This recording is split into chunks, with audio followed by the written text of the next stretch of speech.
Hey guys, welcome back to RAC where we talk all things audio production and sound. So if you click this video, it's probably because you want to know how to mult your bass. So in today's demo, we are going over how you do it and some basic processing for the end result. I'm Diana Everett, I'm a singer-songwriter, producer, and RAC grad. Let's dive in. All right, so let's take a listen to my original bass line. I have some basic EQ happening, which is just rolling off as of like 20 hertz. This will just control those sub frequencies. So let's take a listen.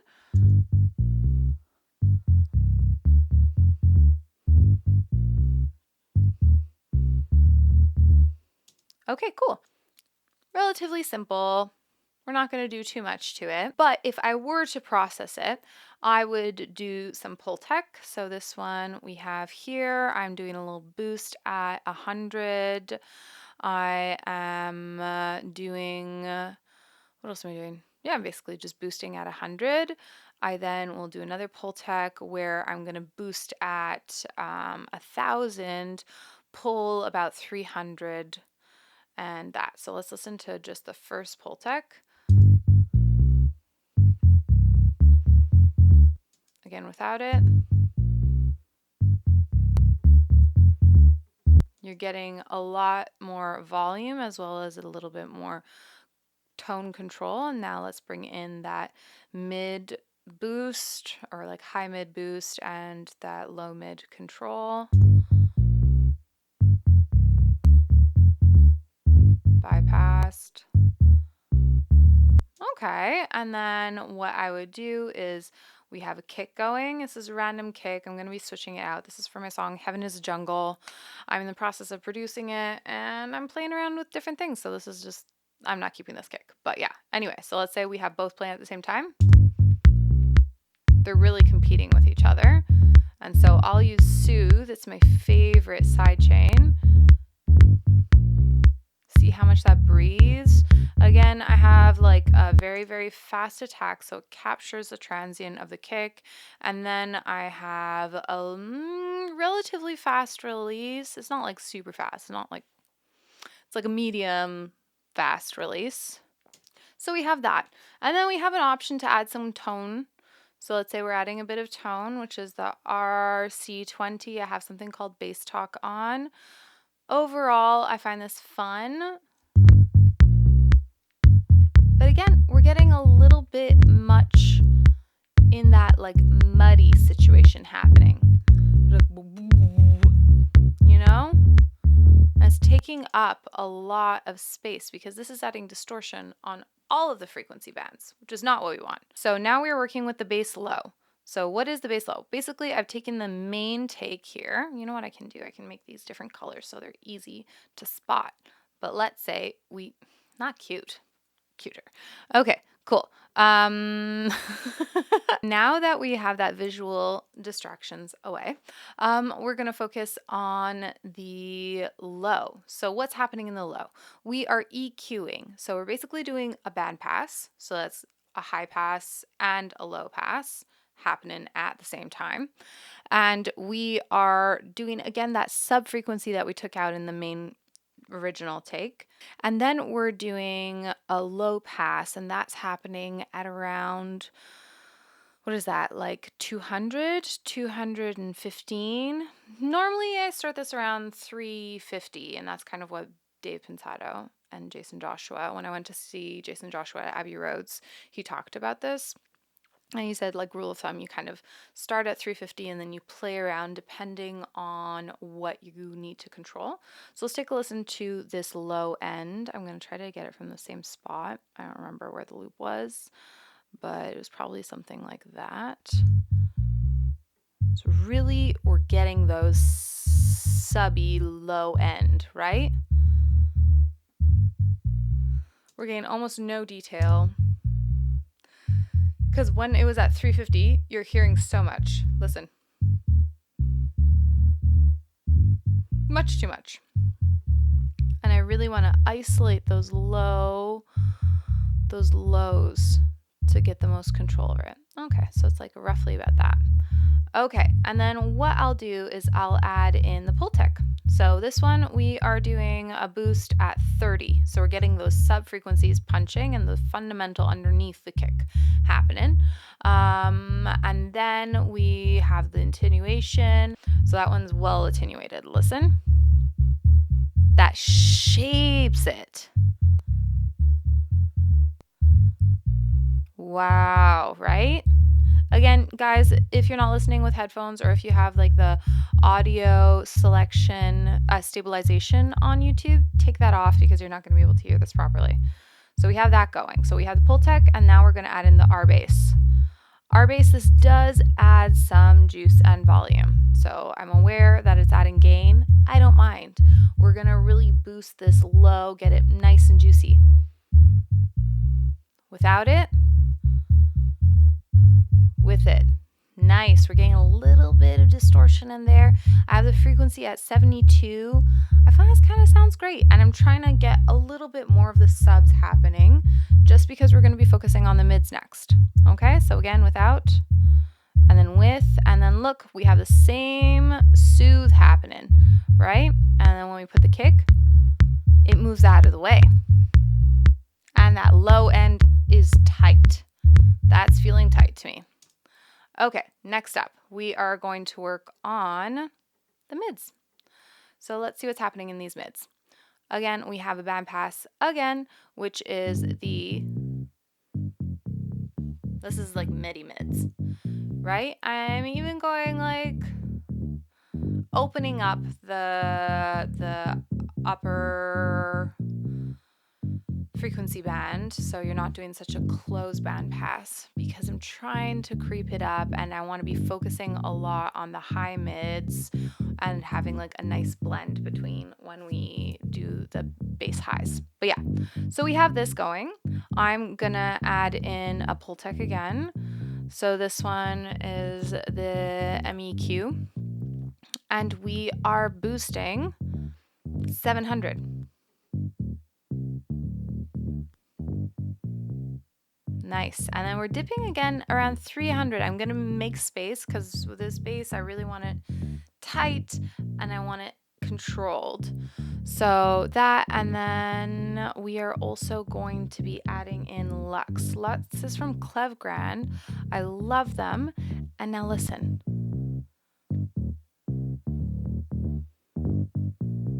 Tone-wise, are we listening? Now let's listen with the bass and the mid.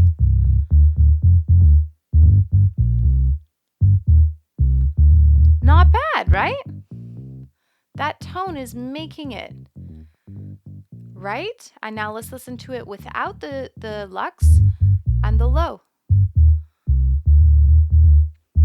That could be fun for R&B and stuff, or like if you want just something that feels a little bit more closed. For me, I wanted some grit, so that's working well. Okay, cool. Now the highs. This is where some magic happens and what's important here. Let's look at the bandpass we have. I'm also trying to cut a little bit of that high. There's no information there.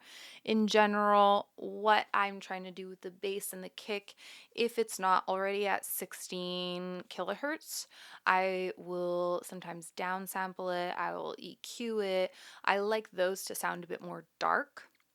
And often you'll get some artifacts happening when you're adding a low pass at that, like, because there's just how EQs work. Anyway, let's take a listen to this, dude. So we're getting a little bit of the finger touching, which is an annoying little clippy sound, but I want it because this is really gonna help with that transient cutting through in the mix. And although it's a little bit annoying, I took out the annoying frequency of it for me, which was pretty much bang on 1K, which is fun, or just below 977.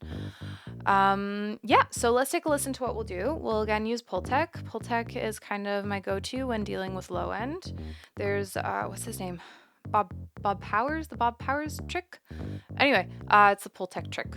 We're not quite doing it, but like I often, just because I'm using Pultex a lot, I'll do that. So here we go. Right? We're focusing on the highs this time. So we're pulling out all that unnecessary information. We're adding in articulation. Again, this is low. I'm going to boost it up so you guys can really hear. Clicky. I like it. I want it clicky. All right, cool. Let's go back to the main page. Next, what we're going to do is add color. Again, without it. With it. We're getting click, click, click, high, high, high. That's what we want, right? Now, RC20 retro color.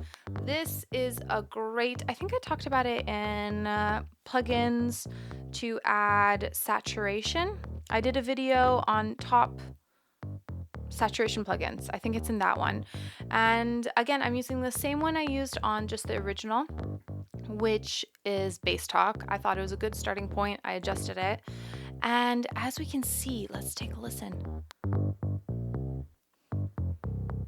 Are you kidding? We're getting that like high mid juice that we want, that texture, that color, and it just sounds good. The distortion, nice and creamy and warm. The digital adds a little bit to the little like sizzle, and we're adding a bit of space. And this kind of tells you what the magic is happening in the highs, right? Because what we're gonna do is we're gonna use the PS22. So this is just a really good way. It's called spread. And that's basically what we're gonna be doing. We're going to be adding stereo width to the high end. And what this will do is it'll adjust the tone, but it'll actually make it a lot more audible with other things. Again, you have to work with your mix. So maybe your mix really needs a very focused bass, but we're kind of getting that because our low end is very focused and our mids are pretty focused. And with the highs, we're just gonna let that sizzle sparkle and spread. So now listen. Right? You might just be like, what does that mean? What does it change? All right, let's take it, listen to it without it, with everything else.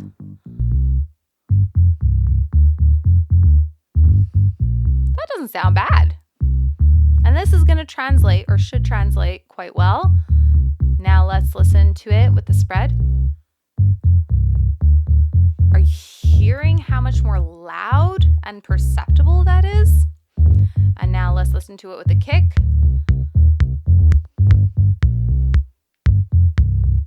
Again, without it. Sure, that's very focused. That opens it up.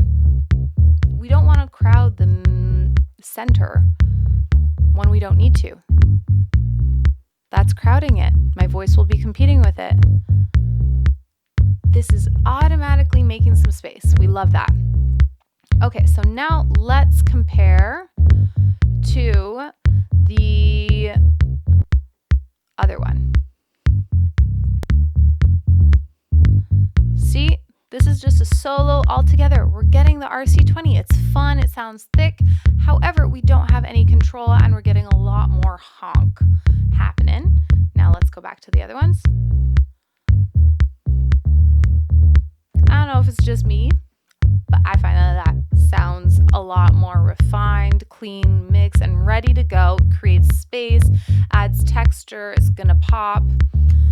Anyways, you can do this with all sorts of different instrumentation. You can do it with your voice, you can do it with anything. It's multing, but it's basically taking any sound and dividing it into different frequency bands with a slight crossover, and you can choose the crossovers to either amplify sounds or reduce sounds. You can leave a bit more of a gap if you're like 200 hertz sounds like crap.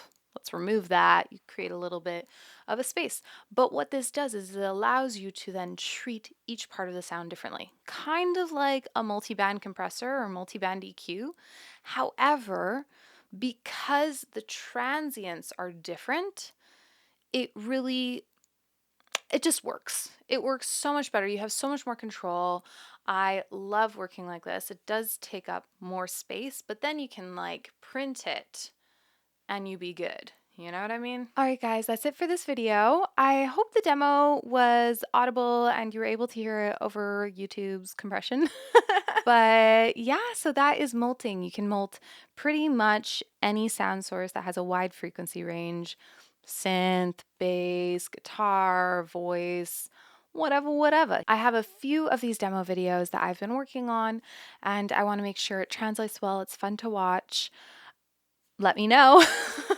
Thank you very much for watching, and thank you very much for participating in this community. It's been really cool. It's been starting to grow bit by bit over the past little while, and it's been fun. We had a few videos that did all right, and we've had a few people that are really tuning in, so that's really cool. If you guys like to see me working on my stuff on my own personal social media, on Instagram and on YouTube, I do lives where I work on these songs. And I do production, I do live recording, and I kind of just go through my entire songwriting and session and production work. So if that's interesting, be sure to follow me there too. That's my name, Dariana Everett. Yeah, you can find me there and also here. I do this. So thank you so much for being here, and I'll see you in the next one. Bye.